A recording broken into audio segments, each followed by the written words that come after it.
Look at this! Hey, what's up? This is a cool video.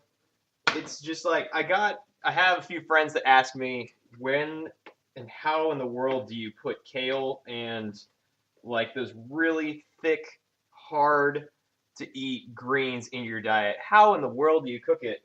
And so, or how do you eat it? So what I got here is a really simple way to get these greens in your diet.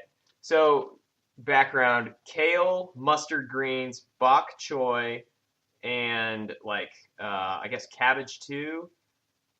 They all are the most nutrient dense greens that you can get, especially kale. Kale is super nutrient dense. So it is awesome. If you can get that stuff into your diet any possible way that you can like really concentrate down your number of vegetables that you get each day. I mean, should get more, as many as possible, but these have tons of good things in them because they're so nutrient dense, and that means they have lots of nutrients per square footage inside of the vegetable.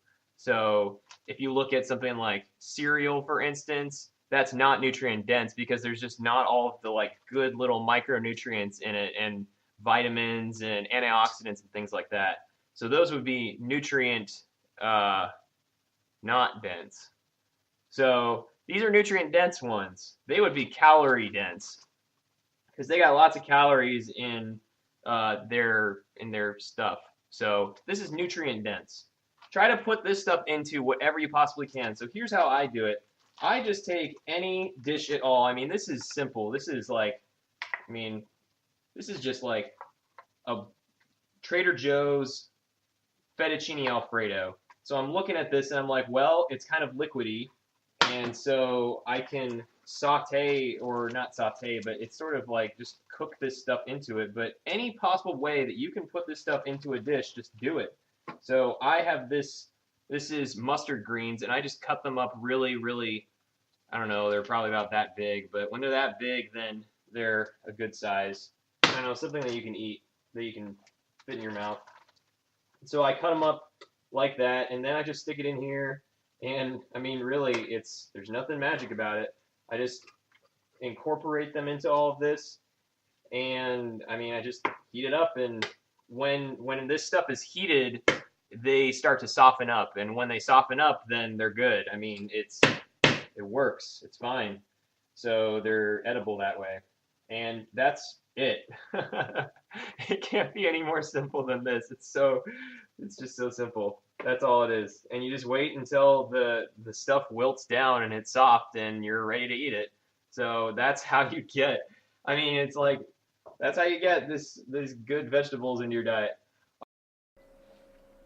You know, I think that one of the philosophies that I think about with this kind of way of doing it is, you know, a lot of people when they do their diets and health stuff, it's sort of like they get the dish that they may not necessarily like the dish is the thing that's healthy. The whole dish is healthy.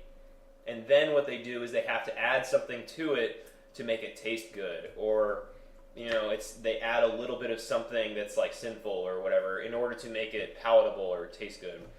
And so this sort of flips it around a little bit in that I do a lot of taking dishes that I like already, like lasagna and macaroni and cheese and fettuccine Alfredo, and like I did it actually with beef stroganoff the other day too. And then I basically make the dish the way that it is normally made, and then from there I say what are little changes that I can make in that dish to make it that much healthier. And one of the most common changes that I do is like, well, I can add a really nutrient dense thing to it, like kale or something.